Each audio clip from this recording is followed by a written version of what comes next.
the NFL. We had a Black Monday. Yes. We also had a Gray Sunday. Gray Sunday, yes. Yeah. Well, I need to stop here too. For all the movement there was, EJ Christian, I feel like Black Monday felt incomplete. It did, because there's still a lot of guys pending. We're still waiting to hear decisions on certain guys, which we'll get to in a second. I think what we'll do, we'll get to that with the playoff teams that didn't make the playoffs. We'll probably touch on that, like the Pete Carroll in Seattle, all that. We'll touch that in that bracket of things. Saturday, we get Vic Fangio fired by the Broncos. You were actually more pessimistic about you actually more. What was it, 75%? You said it is a high possibility of him happening. I adjusted a little bit because I didn't realize his contract was actually one more year in his contract. And typically coaches that have 1 year in a contract, you don't want the the 1 year limbo thing going on and all that. Right. So but they go Fangio. Fangs. Thoughts? Agree to disagree with that? I mean, he's obviously scapegoated here. I mean, I don't think anything he was doing was the problem per se. But if you really, here's what you know what the problem is, EJ?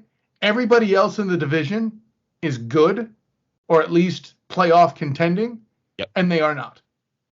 That's never going to be a good look. And if you're in a position, it's like I said on the Huddle Up podcast when Big Jim asked us about it, that if your hands are at the mercy of the GM and ownership, you're already at 50. The highest you can be is 50%, right? Right. Or excuse me, the best chance of staying is 50%, I should say. All right.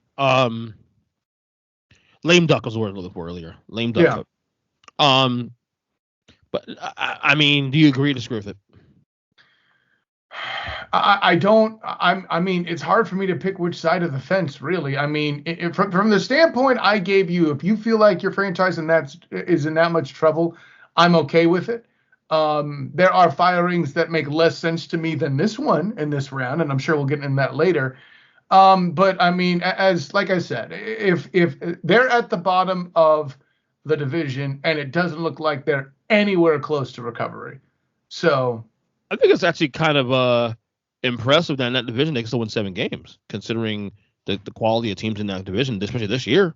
Quality of teams in division, true, but again, we've talked about that schedule. That is if your number is inflated and you can't even get to a winning record, yeah, it's a problem.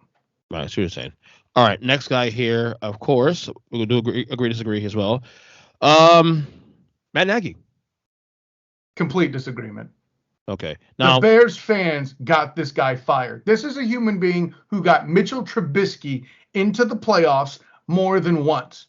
I shouldn't need to say anything else. Yeah, I do agree. There's a case to be made that he deserves at least 1 more year. But the fact that they also fire Ryan Pace tells me, the GM tells me that this is not just one guy. It's a complete overhaul in general. So yeah, now, even still, let's say it's an overhaul. At the end of the day, I want the guy that's good at getting in young, struggling quarterbacks in the playoffs, because that's what the bleep I have right now. You know, granted, I'm not aware off the bat how much power Matt Nagy had in how much his hands were in the cap hell that the Bears currently are enduring. Right.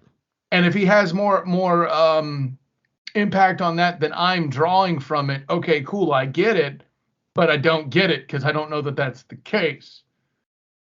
So right. Okay. Then we also had the Vikings also fired Mike Zimmer, as well as the GM Rick Spielman. Agree or disagree? What's the one part of that team that's actually improved very well that's not the receiver core?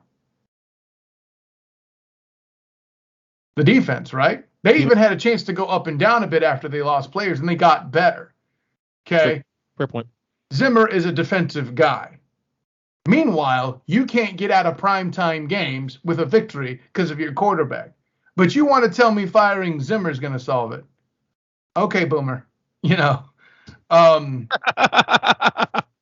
That being said, again, you're in a position in a division where you're facing Aaron Rodgers twice a week. He may not be leaving as what was first assumed at this time last year, right? Or I should say after the playoffs last year. Let's get it correct at least. And then you're looking for the Bears. The Bears may be up and coming. They're improving. They're showing signs of life. They're not good yet.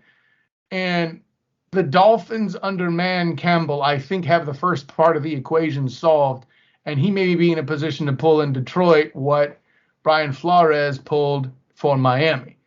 Again, I'm looking best case scenario for both those. So if you're in the Minnesota front office and you see that happening and you see how talented you are and no results, I can get why you did it. Right. This is Kirk Cousins' fault. I'm gonna put it out there. This is Kirk Cousins' fault. Damn. You like that? Wow. Yeah, I like that. What else here? Fangio, Nagy, Zimmer. I'm also surprised also Spielman got fired as well. Yeah. Well, and that's the part I'm talking about too. You have that much talent on that team, and this is as far as you can get. You kill the GM as well on that. Right. The big surprise, obviously, is the Miami Dolphins firing Brian Flores. Right. Big surprise, though, unless you've been following the last year, some of the quote unquote infighting between himself and Chris Greer.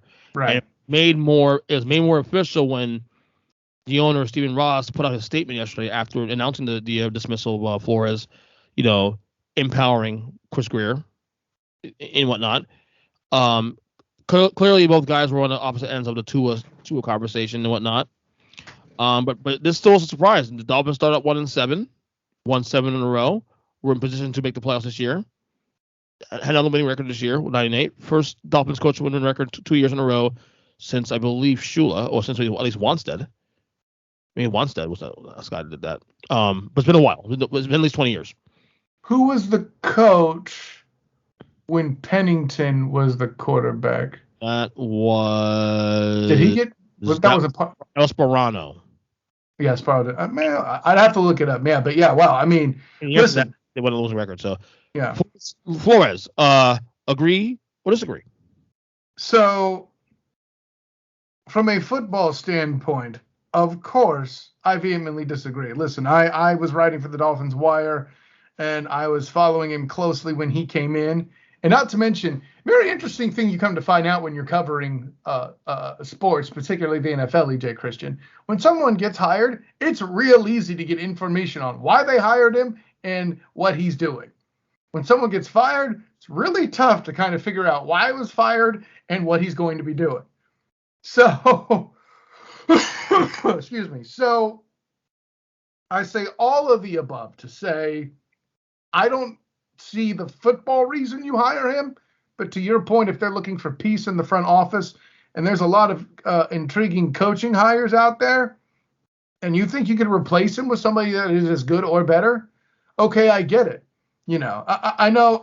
I'll put it this way: the proof that Flores is doing well is the social media universe there, thinking that it's all racially oriented, even though Chris Greer, his GM himself, is black. So there's that. Yeah, we had a conversation yesterday on text. The low-hanging fruit there, guys. Like, let's not play boy cries wolf here. Look, I do agree there is definitely a topsy-turvy when it comes to black coaches not getting chances. There's definitely bad optics. No one's not acknowledging that. But let's not play boy cars role to push our narrative across here. This wasn't a racial thing because Chris Greer got him fired. Chris Greer is also a black man and has been there 7 years and has been being empowered by Stephen Ross, in fact. Yeah. I mean. So, there's rumors too also. Well, it's not rumors. It's actually true. Brian Flores is on the list of the Bears job. He's on the list. He's interviewing. I think that's a good fit too. I mean, by the way, side note, with all the Jim Harbaugh scuttlebutt there, I've heard a very interesting concept from Mark Moses, who does radio in Melbourne. Mm-hmm. He's a big Bears fan, and he says Harbaugh to Chicago. Now, I don't think it'll happen, but I'd love to see it. No, he was a quarterback there. Yeah. He's actually probably arguably the best quarterback we've had in the last 40 years there. I like Derek Kramer better than him, but Derek Kramer, you do? I did. I was a Harbaugh guy back in the day. Not bad.